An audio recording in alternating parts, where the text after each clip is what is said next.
Hi, Vicky, Vicky Shanks. It's so lovely to see you. And if I'm honest, before we've turned on the recording, you and I have had a great catch up, and that's just been wonderful for me. So thanks for agreeing to be interviewed as part of the Thriving Through COVID series.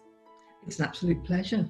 Absolute pleasure. Always a pleasure doing anything with you, Emma. Oh, bless you, bless you. I feel the same way. So as I explained, my first and compelling question is, have you been thriving through COVID? And when I use the you, I mean you and your wonderful children. Thriving is an interesting word. It was quite traumatic, the beginning of COVID. And to put it in a nutshell, HS2 goes right past our house, very close. And they chose 2 days after lockdown to start doing the clearance work and chopping down all the trees that used to be on our land that they've now taken. And with no warning. So they suddenly turned up, and we woke up to official figures and police and security people and people in armoured gear and all sorts suddenly arriving on site. And it took us all back to the day that Paul died, because on that day we had the air ambulance, the police helicopter, ambulances, fire brigade, tracker dogs, hundreds of police running around everywhere. It was absolute chaos.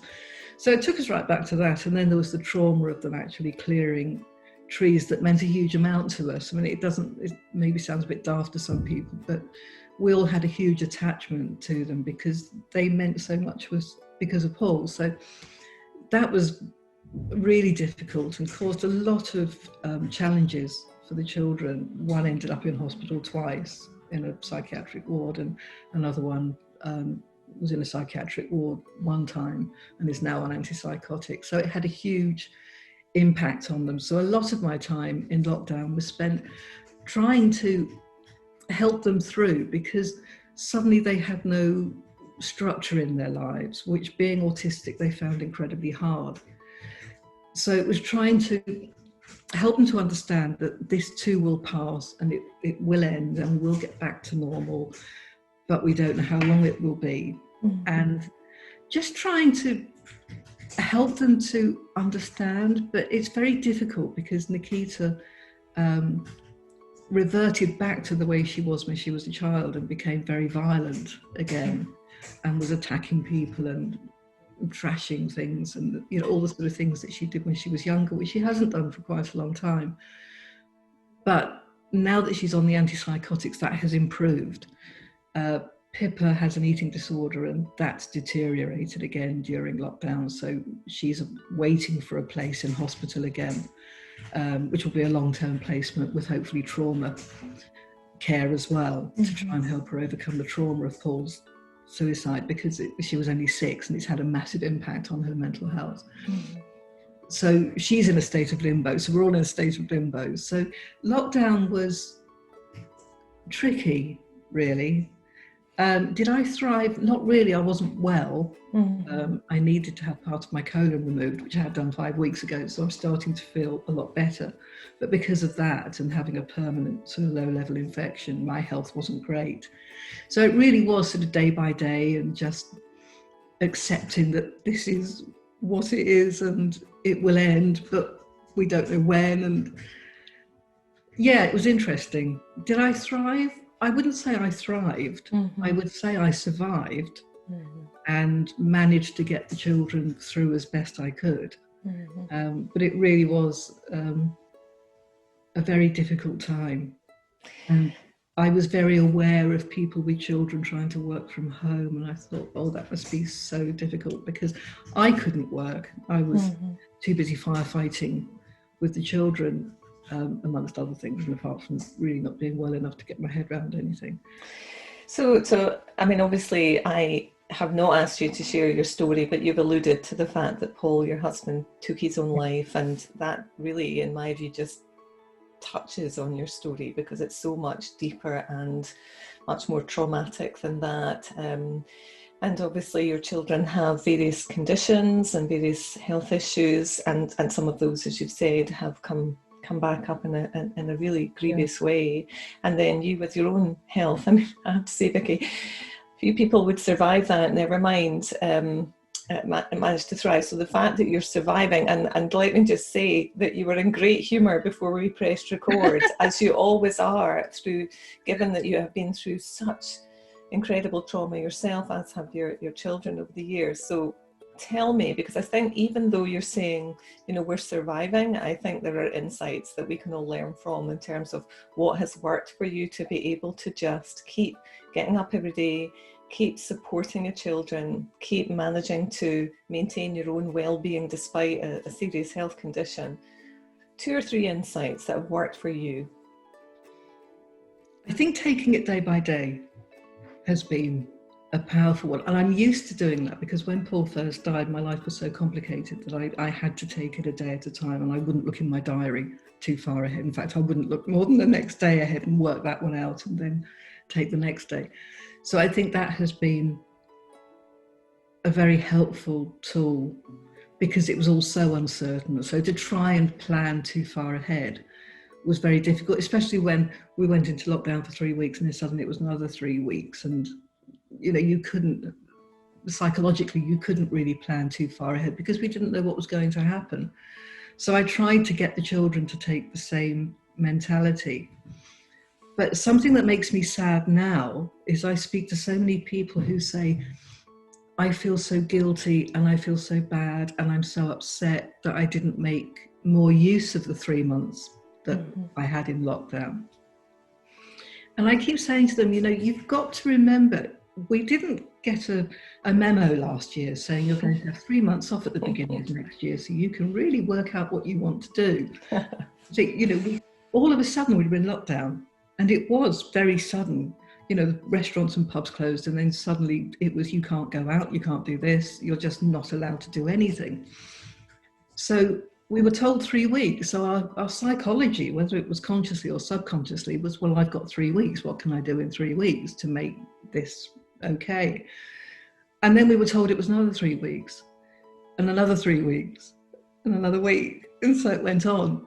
So if we'd known we were going to have 3 months, then we could have thought, right, I can do this, I can learn French, I can do all the rest of it.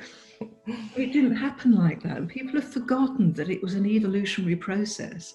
So you mustn't feel bad that you didn't learn French during lockdown because you didn't know you had 3 months to learn French. It was how do we cope with the next 3 weeks? And it's been so hard for so many people, and so many people have struggled and panicked and been so worried about it that I think if you've got through it and you're okay, then you've actually done really, really well. You should be patting yourself on the back because it's unprecedented. We've never experienced that before. Yeah, and you were talking earlier on, I know you do a lot of work in the field of mental health, and you were talking about the fact that there's going to be a mental health tsunami as a result of COVID-19, the pandemic, and everything that flows from that. And I think a huge part is to not be down on yourself, actually recognise what you have been able to do and what you have achieved. And so many parents working from home with children and balancing all of this, not being able to get free school meals.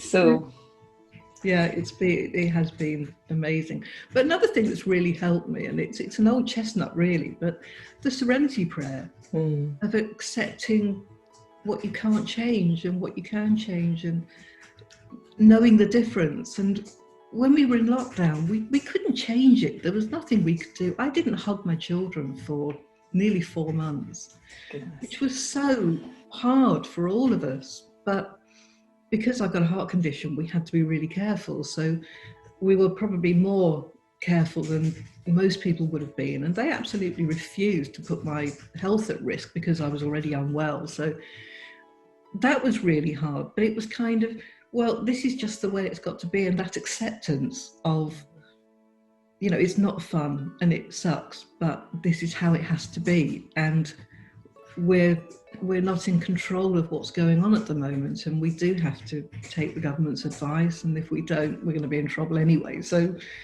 that sort of knowing the difference between what you can change and what you can't, and of course what you could change is what you were doing at home and things that you decided you wanted to take on. But if you felt as though you couldn't take anything on, that's fine. We were in a very strange situation, and as you say, nobody should be beating themselves up. I think that's a huge part of what people are experiencing at the moment, on top of all the worry of COVID and the way things have changed, which is affecting everyone. But not beating yourself up about everything is massively important and a huge part of self-care.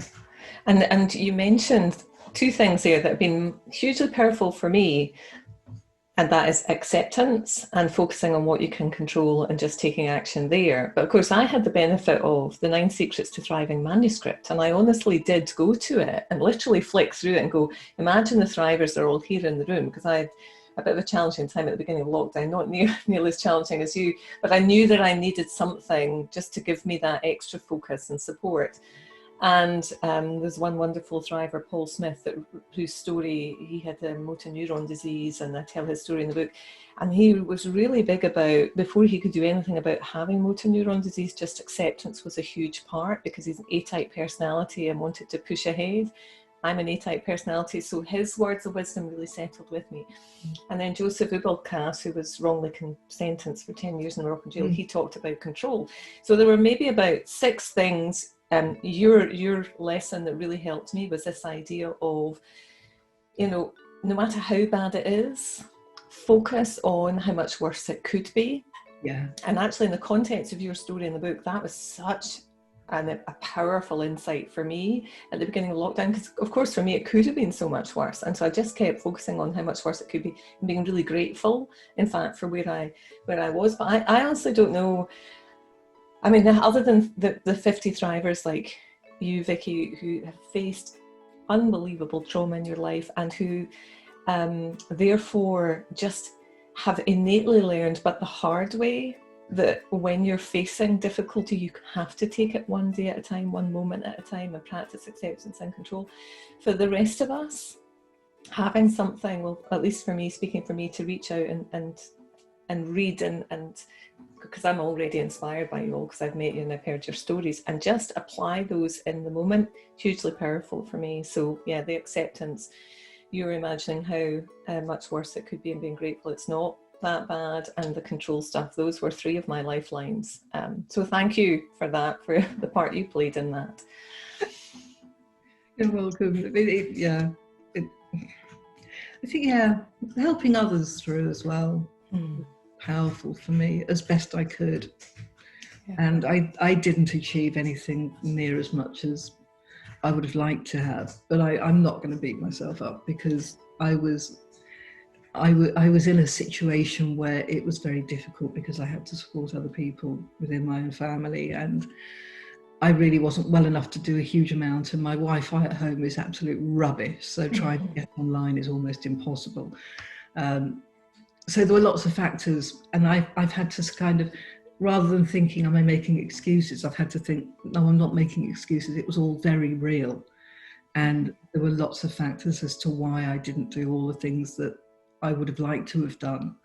And everyone has those. Everyone has very real reasons why they haven't done what they think maybe they should have done.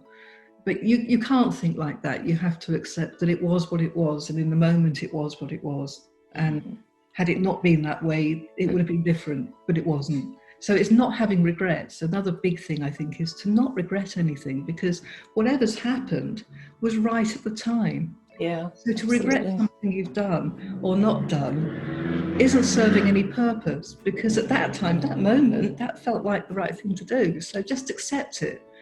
It makes me very sad when people have regrets, because it all it does is bring you down. So it's me too. Really. Me too, and I think regret is the biggest waste of emotion. Understandable, of course, but waste of emotion, because we're all doing the best we can with the thinking we have at the time.